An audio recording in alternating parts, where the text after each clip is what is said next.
Hey, what's going on, guys? It's Dimitri Johnson, and you're listening to MMA Latest News.com. It's time to roll, baby.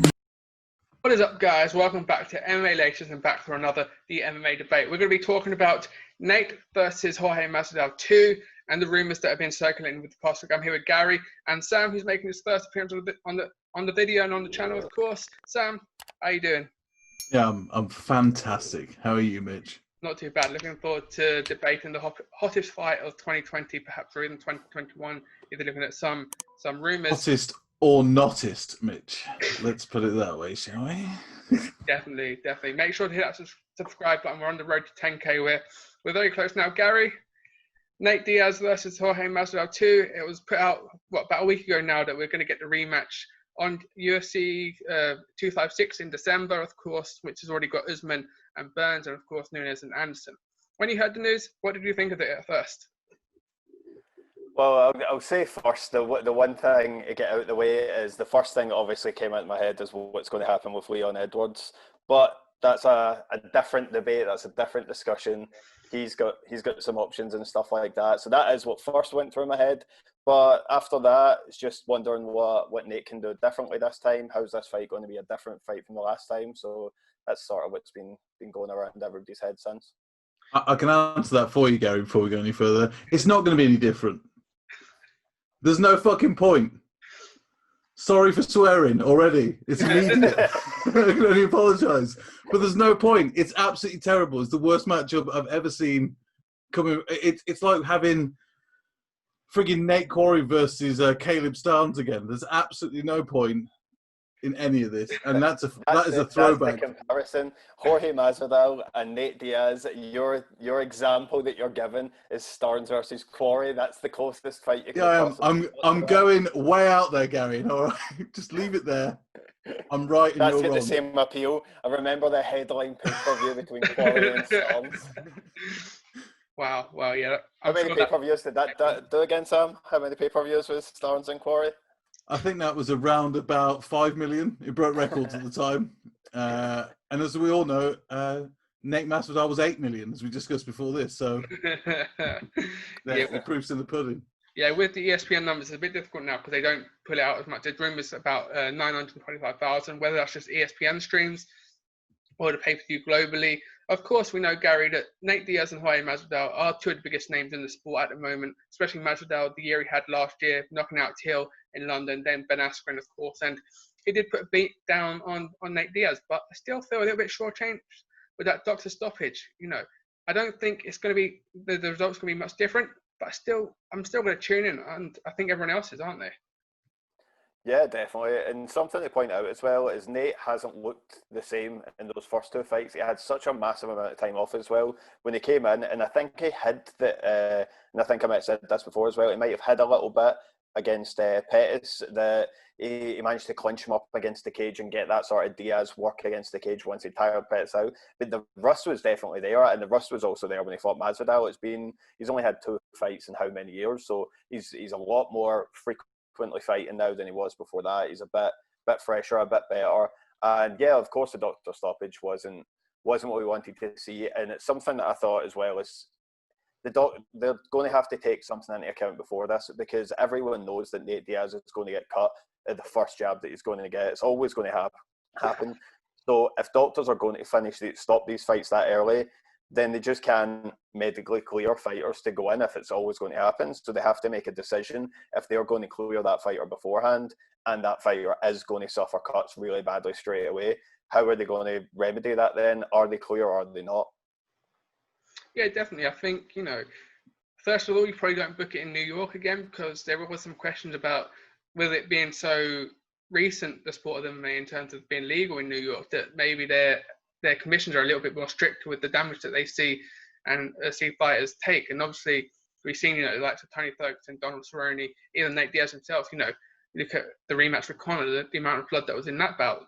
But maybe put it in California or Miami, one of the hometowns, probably Miami, because Masvidal is the BMF champ and he'd obviously be in the red corner. It would be interesting to see it in a different location, just to see maybe, the standings and how the fight plays out. There'd be less almost restrictions on the commission, perhaps. Sam, I know you want to see Leon Edwards bigger than the bout, but we just know that he doesn't really bring star power in at the moment. And do you know have an inkling almost why he's almost been left out to dry this year? I think it's because he's boring when he talks. I'm not saying, he doesn't really have anything that makes him a superstar. That's the unfortunate thing. He's a very good fighter, very solid. He dominates people when he gets in there. He absolutely dominates people, but it's not interesting to watch. And it's the same, but the thing is, you could say that about Kamaru Usman. It's the same kind of leaning on you, tiring you out, and doing whatever kind of style. And that's probably why Jorge doesn't want to take that fight, because he's just come out of that 5-rounder with Kamaru and his feet are probably still pretty sore. So, the thing is, I want to go back to what Gary said a second ago about Nate Diaz being fresher. What, is he going to be fresher after the concussion from the Masvidal fight before, or is he... I don't really quite understand what he's saying there. Did he get he also had 2 fights. He got some stitches. He didn't get a concussion. He had a couple of stitches. He had a concussion. Trust me, he was fucking hurt after that fight. That's just how Nate Diaz is. He's like that 24/7. He speaks like he's got a concussion all the time. It's this whole fight. I'm not going to go on a rant too much about it, but it's absolute bullshit. And I think you're right. Leon deserves something more. And I'm looking through that top 5, and the really unfortunate thing is who's he going to fight? Tyron's mixed up with Colby, Burns and Usman are going at it, and then Masvidal and number 13 Diaz are going at it again, which makes no sense. Can someone also explain to me while I'm on here, why is Diaz 13? He's fought twice in 4 years, one against a fat lightweight in Pettis, and then Masvidal as well. So why is he even ranked? That fat lightweight you're saying is ranked 14th, if I'm correct. So Pettis is still ranked right there with him. Fat lightweight. Why is he ranked? How many people are we going to ask of why you're not ranked? What you were saying there as well about him, I don't think it's a case of... I think you can point out some other people. So why is... If we all know if Colby and Woodley fight, or they are fighting, whoever wins that probably is going to make it an awkward time to fight Leon. We already seen Woodley make it an awkward time. You just know Colby is going to make it an awkward time. These guys are going to have such a hassle before this. The difference, I think, with Masvidal with them is Masvidal has had 49 fights now. It's only in his last 3 fights or so that he's been off of his... I think for his Cerrone fight and stuff like that, he was on 66. So, again, that he has to use this money for the rest of his life. He's now 35, if I'm correct. So he's getting to the tail end of his career. 66 hasn't given him a lot in his bank. He wants to get in 132. Is that how that maths works? For a win, he was losing some of those fights too. He probably didn't have a lot in the bank. Now he's in a situation, he's managed to turn it around, get himself a big name.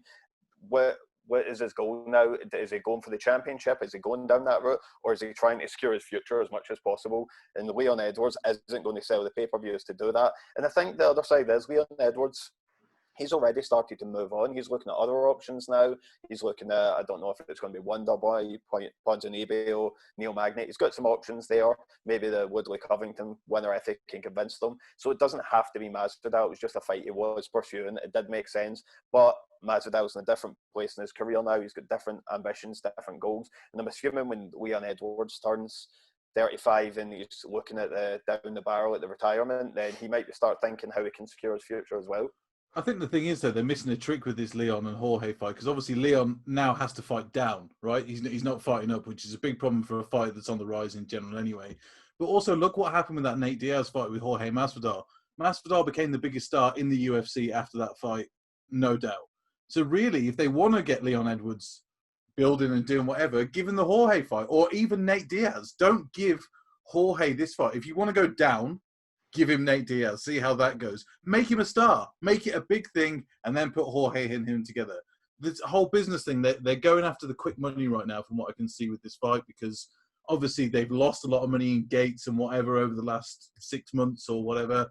And a pay-per-view buys, I think, have actually gone up, though, because everyone's bald and at home.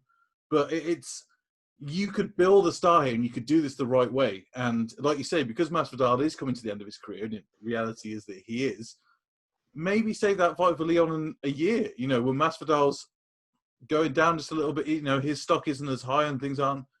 Give Leon Nate, give Masvidal another chance to get to the title, and then give Leon and Masvidal that Well, kind of I showed thought up. your argument 2 seconds ago was that Masvidal was too highly ranked to be fighting Nate. Now you want the guy that's ranked above Masvidal to go down and fight number. That's a much Because bigger I said discrepancy it, we're talking Gary, about. you're not listening. It's because I said, if you're going to make him go and fight down, that's what you do. You make him a star.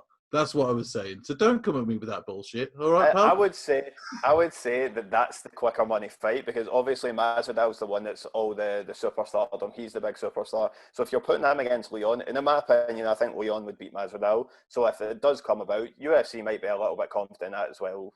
Just thinking they know their stuff as well. So if they are thinking that Masvidal might lose that fight, now suddenly people are watching Masvidal on a 2-fight skid now. Both probably going to be really bad performances from him.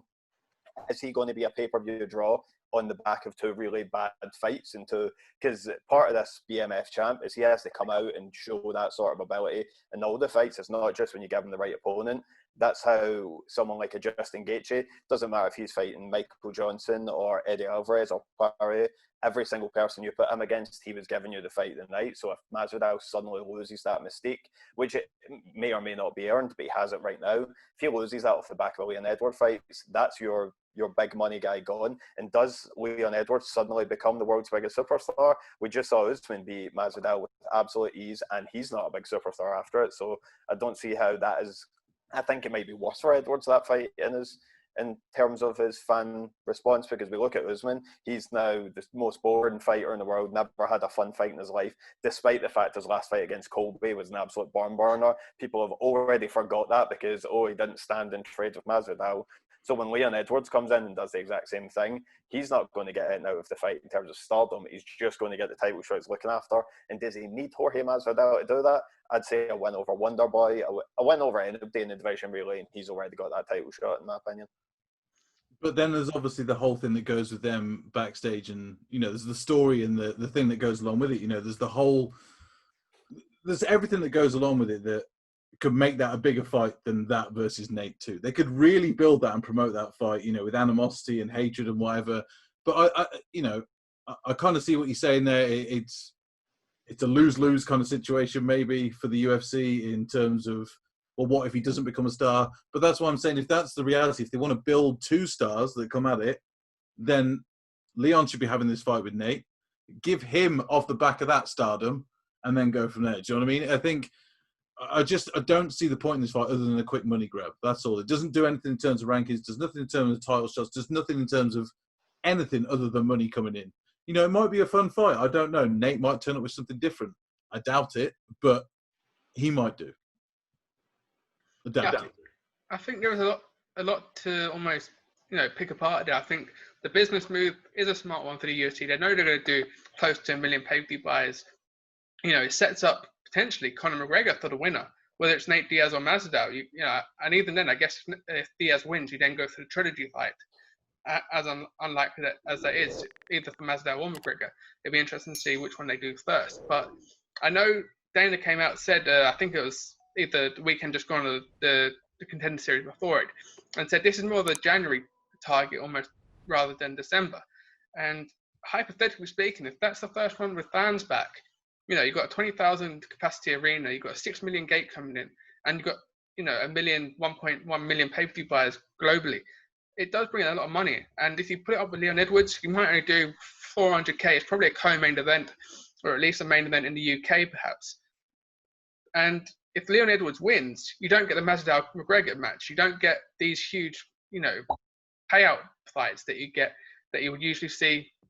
I think that Nate Diaz and Masvidal are in the era of prize fighting rather than fighting for the sport almost. Whereas Leon Edwards is quite a new breed, and he's obviously fighting to climb up the rankings as Usman done.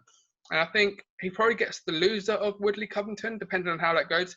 If Woodley wins, I don't see him getting a title shot immediately. If Covington wins, I imagine we get Colby and Usman two, or he gets the winner.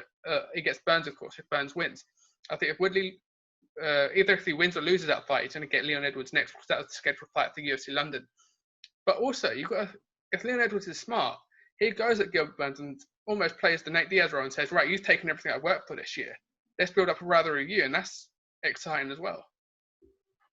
I think Leon Edwards has options all across the board now. People are saying that he's not interested, he's not doing things. He's got a rival with Masvidal going. He's just started something with Nate going on. He's already got that story, as you're saying, with Burns that was happening for a bit. When it comes to Usman, it's finally going to be a moment of just two great fighters. It's going to have a sort of build to it that it'll almost be its own thing that there is no build up to it because it's going to be different from everybody else they're facing. He's already got the whole Leon Scott thing with Colby going on. Woodley, he was supposed to fight him, so that's the fight that got dropped. So he's basically just got options all across the board. And that's why I don't think you want to get rid of guys like Masvidal, these sort of cash cows. And Masvidal's always going to make it a little bit awkward in terms of his matchmaking. We've seen it with Conor, we see it with everybody who gets in that. Maybe you've got a few exceptions like John Jones who just wants to prove he's the best and stuff, but some of these guys who maybe their head's been turned by other things in life, they're starting to get other interests, they're maybe one foot out the door. These guys make it as difficult as possible for every single opponent, so why try and give him that? Say does beat Leon Edwards, and now are we going to have to give him another title shot? Are fans going to like that? If he loses to Edwards, are we going to just give him, I don't know, like a Robbie Lawler, something like that? It's just going to completely take away everything Masvidal has built up, everything Masvidal is right now. And yeah, I just think this fight probably, if it's not going to be Leon Edwards, which clearly it isn't, I think this fight does make the most sense for Masvidal. That or the likes of, as you suggested, your McGregors and stuff like that. Give him some wars, give him some fun fights. Let's not worry too much about Masvidal, the title contender. Let's just enjoy Masvidal, the fighter. Yeah, definitely, because he's only got probably 3 or 5 left in him. I think it was last year he said you only wanted to do 2, 3, maybe 4 years. But if he's only fighting once or twice a year, it's going to be 3 or 4 fights anyway. And as you said, it's only recently, he lost to Stephen Thompson and probably would have got cut. We had to lose him for a little while. He came back and revitalized his career. And it's only now he's really on the big bucks. So he's probably got 2, 3 fights where he can make those 2, 3, 4, 5 million almost purses and set himself up for life. He's not going to do that, unfortunately, against Leon Edwards, which is a shame. Well, I don't know about that because I think obviously now that he's got a new contract and a new whatever, he's always going to make money anyway. And I know what you're saying. He's not going to make as much money as if he fights Nate or Conor, right? But what happens here business-wise, this is another thing as well. Masvidal goes in, let's say he destroys Diaz again. Most likely he will. How does that look then if they're trying to pair up Conor with Diaz again? Because Conor, I don't think he wants any of Masvidal, really. I think he wants that belt. I think he says he wants that belt, but I think he sees the reality of that belt. And those are bigger boys at welterweight, and they're great fighters. It's a really deep division. Great strikers, great wrestling. Masvidal's a very well-rounded fighter, and probably McGregor. How does he beat that? Diaz is McGregor's money fight. Now they're going to ruin that money fight, and I almost think there's a little bit of politicking here in the UFC because McGregor holds all the cards, right? Are they trying to take those cards away from McGregor? Are they trying to make it so that he doesn't have? There's just a lot to this fight that I don't quite understand on the metrics of business and whatever. It's strange, and I think Masvidal will make money no matter who he fights now because he is the biggest star in the UFC. There's no doubt about that. So, yeah, I don't agree on that point that he wouldn't make as much money. And also, surely his money is in not the BMF title, but going for the title and seeing if he can really be the top of that division, be the Michael Bisping, of that division. So yeah, I think that's a great point. But the fact that Masvidal really he almost turned down that title fight because he didn't want to accept the same money that was being offered for that BMF title. He wanted obviously an increase in the pay-per-view revenue. Gary, do you think he wants to become the next Bisping?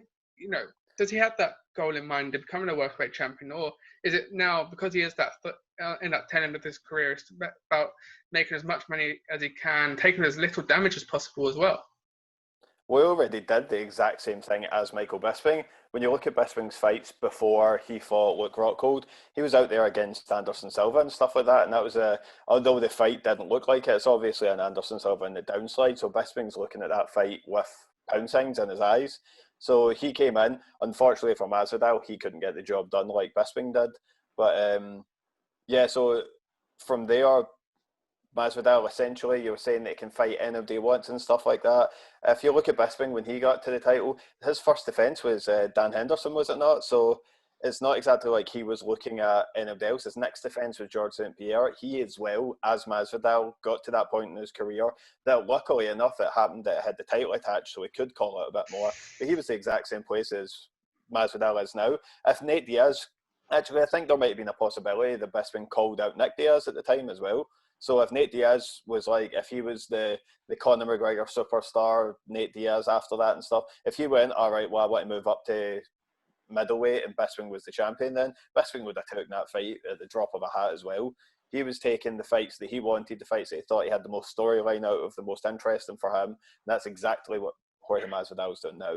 And something you said before as well, just before we got cut off briefly, is that Conor McGregor and Nate Diaz, if Masvidal was to beat him, goes away after that. I don't think that fight goes away whatsoever in the instance that Nate Diaz loses. He already got beat pretty badly last time and everybody would still tune in. That fight isn't as much about, no one's going, we want to watch Nate Diaz, the world's greatest fighter, fighting. It's all about the characters in that fight, how they mesh together and how that kind of plays out. And nothing would change in this one. Plus, it's not, people were calling Nate Diaz a journeyman when he beat Conor McGregor, so nothing would change about that fight. It would still be as big a fight after another Diaz loss for me as it would be otherwise. My biggest thing here that I want to take away from that is, can we start removing the word journeyman from MMA? Oh yeah, because it's bullshit. It's bullshit. Well, there is. Oh, well, unless you're a Probellum fan, in which case journeyman is definitely the word you use for that one. Okay, well, I'm not a Probellum fan because nobody is. So, you know, it's... Shots fired at Probellum. I'm not saying I like Probellum. I'm just saying nobody watches it. I'm not wrong about that, am I? I mean, there's 4 people that watch it at the weekend. I don't know. Whatever. It is what it is. But look, I know what you're saying, but look, do you not agree that it takes the shine off that rematch if Nate Diaz has lost 2 in a row decisively and badly against a guy that has also been calling out Conor McGregor and also been saying that? Do you not think that takes the shine off that? And also, do you not think then that if Conor fights Masvidal and loses, who wants to watch 2 losers fighting it out for some fight? You know, it's maybe I'm talking in terms of us because we watch MMA every weekend. We watch, you know, we're involved in it and it's something that we enjoy, but the casual fan, I don't think they're really going to tune in. If we're talking about journeyman, they're going to look at Diaz's record and go, well, I'm not going to watch that. So it's, you know. You added a whole extra fight in there. So you were saying that if Diaz was to win or lose or whatever, and then you've got Diaz and Conor, but then if Masvidal did win... Sorry, I didn't know that hypotheticals needed to have rules to them, Gary. I didn't realise... If Conor did fight Masvidal and then lost, you've already got your big money fight. You didn't necessarily even need the Diaz fight now because he's already fought Masvidal. There's your big fight. And if after that they can also sell a little bit down of on the downside, McGregor versus Diaz, and make a couple of money off the back of that, that's a bonus. But you'll already have had your Conor versus Diaz moment. It would just instead have been Conor versus Masvidal. I don't care.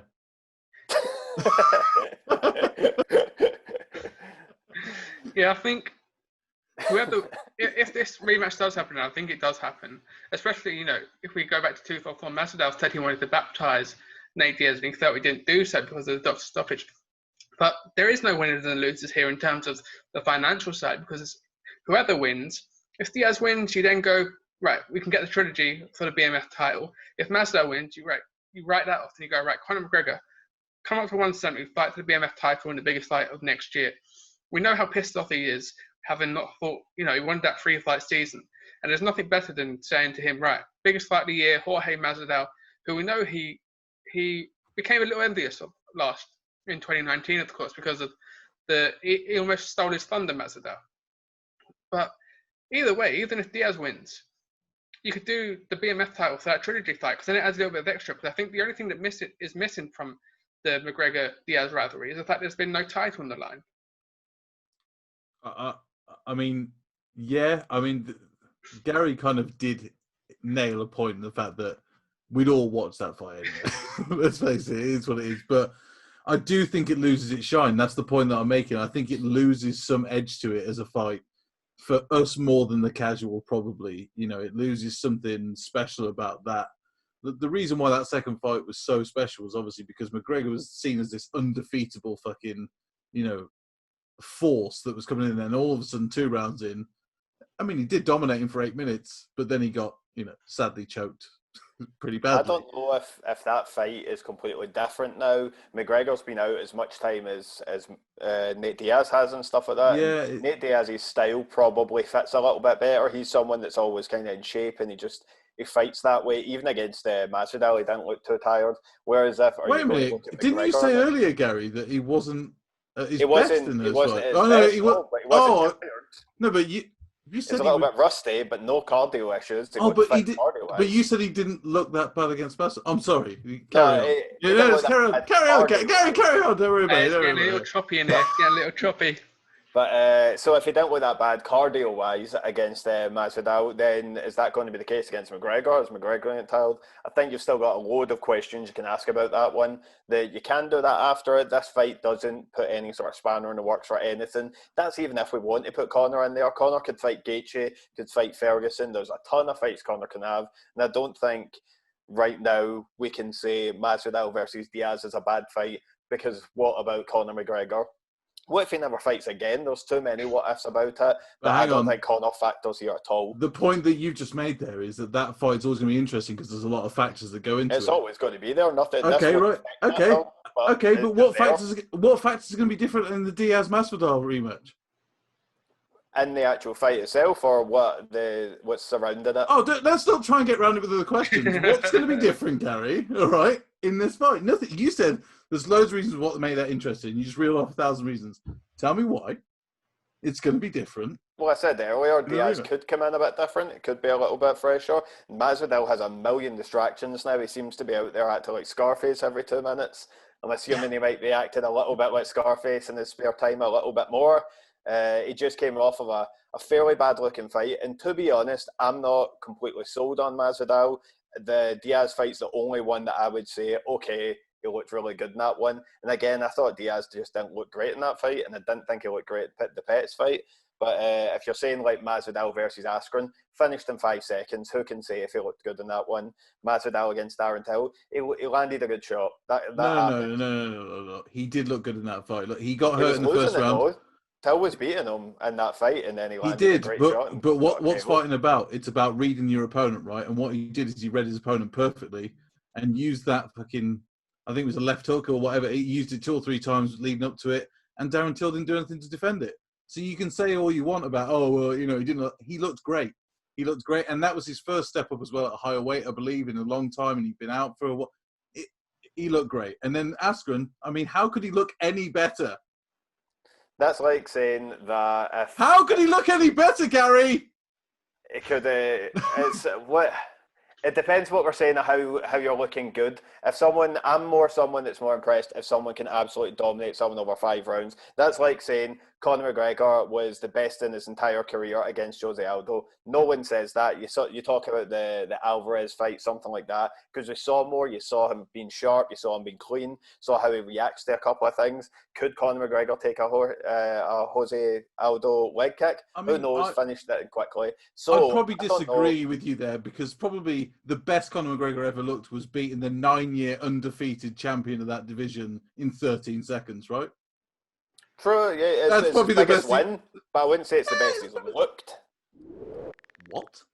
So say like... so you're telling me that if someone has a war for 5 rounds, they look better than someone who knocks you out in 13 seconds? Not if they have a war, if they dominate for 5 rounds and they look sharp, they look clean, they look like they're doing good. If you think of all the best performances of all time, you're talking things like McGregor Alvarez, TJ Dillashaw versus Barral. Those are the fights that are really like, oh, look at that guy, he absolutely dominated there. Even maybe if you throw in something like an Usman versus Woodley, just absolute utter shutdown, beat you in every area you could possibly have. Anyone is capable at that level of landing that shot. Junior Dos Santos versus Cain Velasquez, for example. I'm never going to say it's a lucky shot or anything. That's exactly what they want to do. I was just about to say, because both those fights had footage of them training those exact things in the locker room. It's definitely a great. Anyone can do it though at the end of the day, and are they going to do that 10 times out of 10? You never know. I wouldn't necessarily be too confident in Masvidal against Askren at that point, because you saw him come straight off of that Maia fight where he couldn't really he kept getting taken down, and Maia would try and transition, then he would get up, whereas Askren would just hold him down instead. So Yeah, I'm not so convinced them. And if you tell me that Diaz comes in 10%, 20% better, I don't know how that fight's going to definitely play out. Of course, I'm going to say Masvidal was the favourite. There's no way not to. He looks sharper. I don't know if I'm that confident Diaz is going to come in top shape, but if he has made those adjustments and improved a little bit, you never know. I think that might be a good place to leave it. I do agree with you in a sense that I do believe McGregor's best body of work is against Alvarez because he just destroyed him for 2 rounds.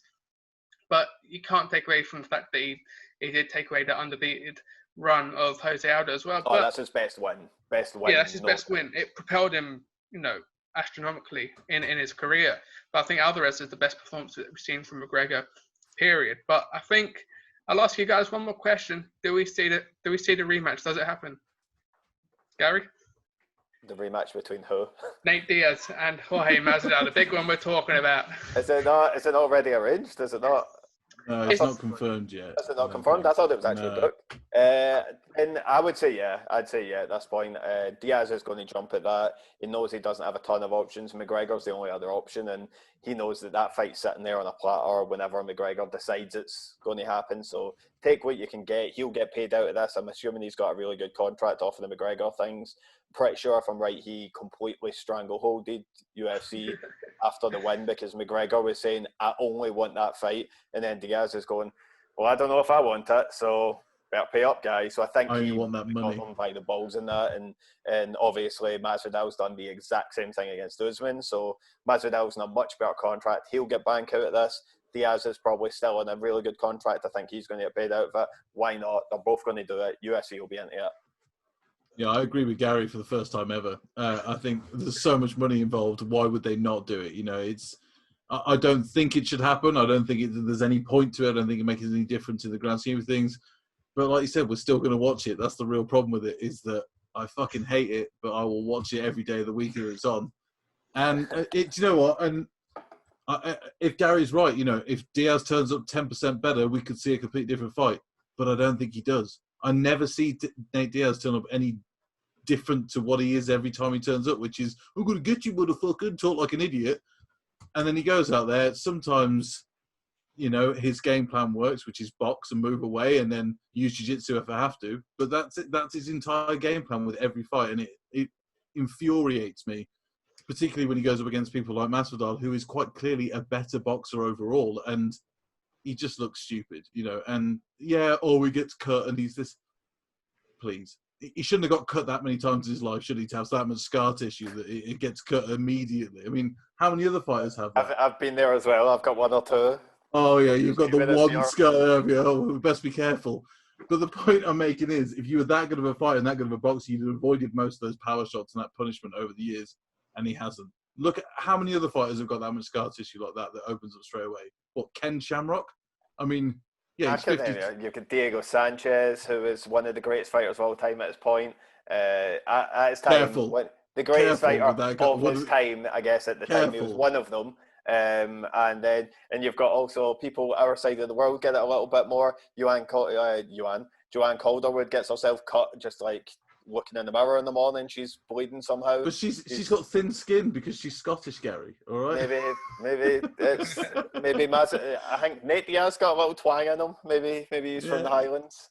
Listen, you just named 2 fighters there out of a roster of about 500 that currently compete. So I think we were wrapping up. I didn't want to keep going. I thought we were wrapping up. Yeah, we are. Yeah. I could have been here all day.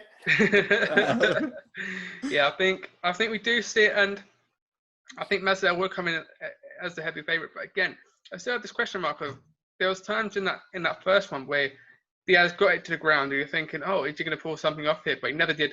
And the fact that you got Masvidal smiling at him and winning so comfortably with feet, I think we're in for the same result. But I think it does happen, and I'm just excited to see The Rock back in the octagon again. Don't think that happens. You don't? He's got COVID now. He's too busy. No, The Rock doesn't give a shit. They're not. I mean, unless it's literally exactly where he is on that day, there is absolutely. He's the biggest movie star in the world. He's getting paid $25 million to go and pretend to be someone. He doesn't need to turn up at a UFC event. Jog on. I think he did that because he was there. Hey, I think he should do it nonetheless. But yes, we'll wrap that one up there, guys. Their Twitter handle should be on the little bars below. No, it won't, because I'm banned from Twitter, so...